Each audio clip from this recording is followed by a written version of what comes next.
Welcome back to the channel. This is day 6 of the 100 horror films in 31 days.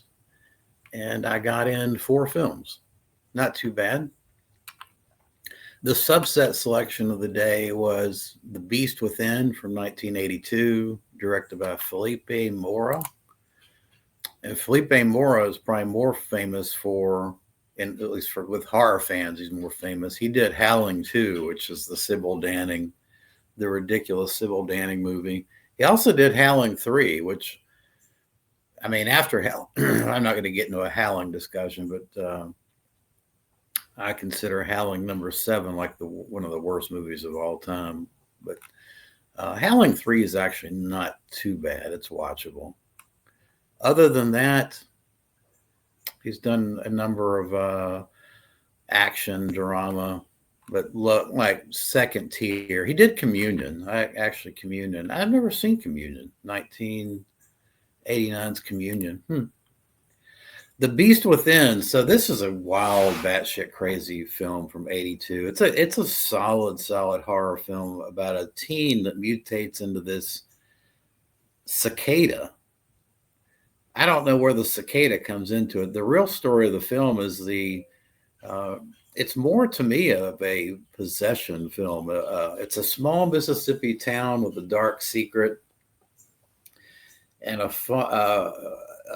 murderer comes back through this teen. He manifests himself and takes revenge on the town that he thinks screwed him over, the inhabitants of this small Mississippi town. But he does it through I don't know where the cicada comes into it, but it's very cool. I mean, the special effects in this are cool. The acting is solid. This has an all-star lineup of actors from the 70s.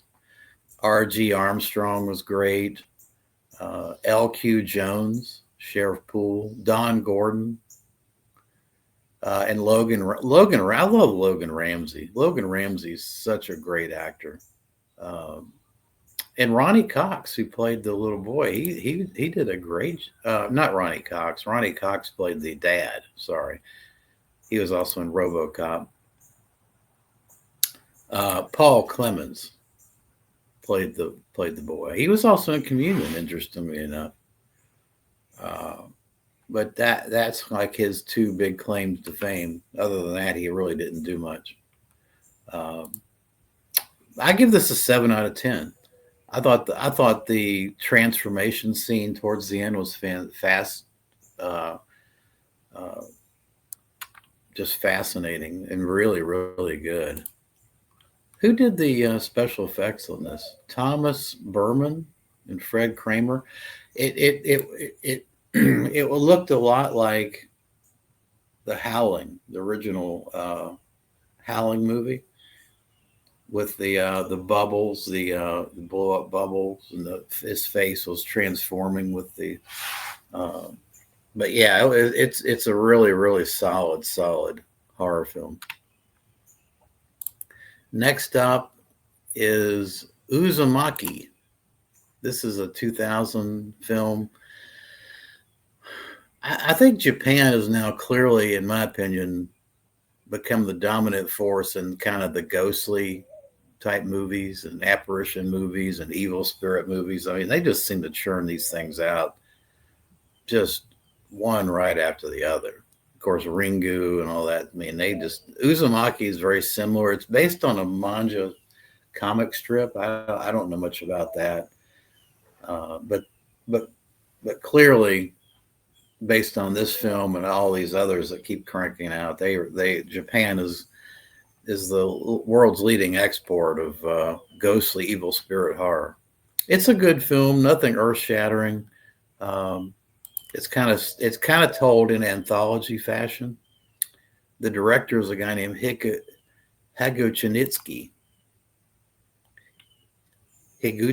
also Akira Higuchi. He's a Ukrainian-born film director. That's interesting. He hasn't done a whole lot. Yeah, Long Dream was another one he did. It's not a bad film. I gave it a 6 out of 10. It's a decent watch. I recommend it. Next up, we get into The Blob. First up, I watched the 1958 classic, The Blob. And I'll tell you, I think The Blob, the first Blob, holds up incredibly well.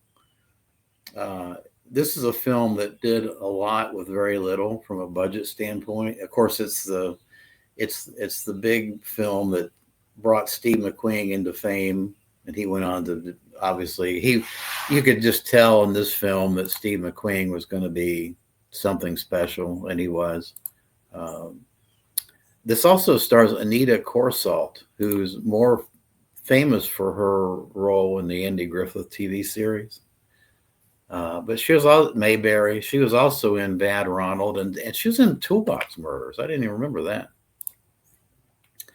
Uh, Essentially, the story, it's a drive-in type movie for teens in the 50s, but basically you've got a, a radioactive crash, and this looks like an alien egg gets discovered by this old man, and he cracks it open, and it gets on his arm, and it just basically just kind of devours everything in sight and starts to get larger and larger. It turns into this big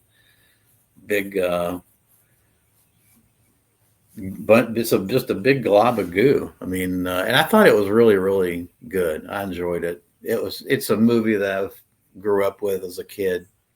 It was directed by Irwin Yeworth, who also did Dinosaurus and 4D Man. Not a very prolific director, but decent. I gave it a 7 out of 10.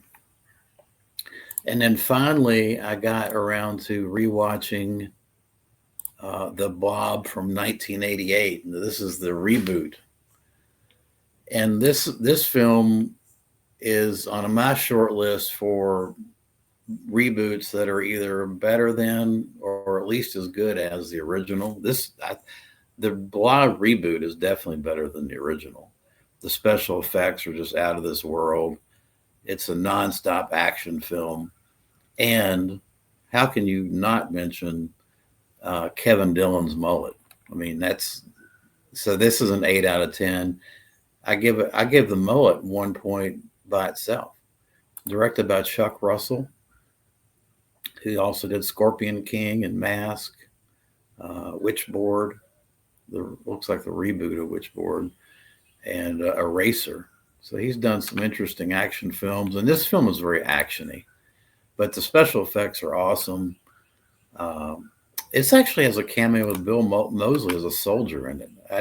Actually don't recall seeing him in the film, but obviously he's got the credit. He's there somewhere. Yeah, 8 out of 10. Great movie. And like I said, one of the best reboots of all time. I think that now that I'm on that topic, the Hills Have Eyes reboot, Alexander Aja's film, is better than the original as well. And of course, The Thing, Invasion of the Body Snatchers, that's better than the original. That's just a masterpiece. The Thing, John Carpenter's The Thing, is better than the original. Although that's not entirely fair, because the original is just kind of, to me, a different film. It's a reboot almost in name only. So I don't think it's a valid comparison between the two. The story is very similar. I mean, but yeah, The Thing is definitely better. Okay, for today, which is Tuesday, the days are starting to run together here. I've got on tap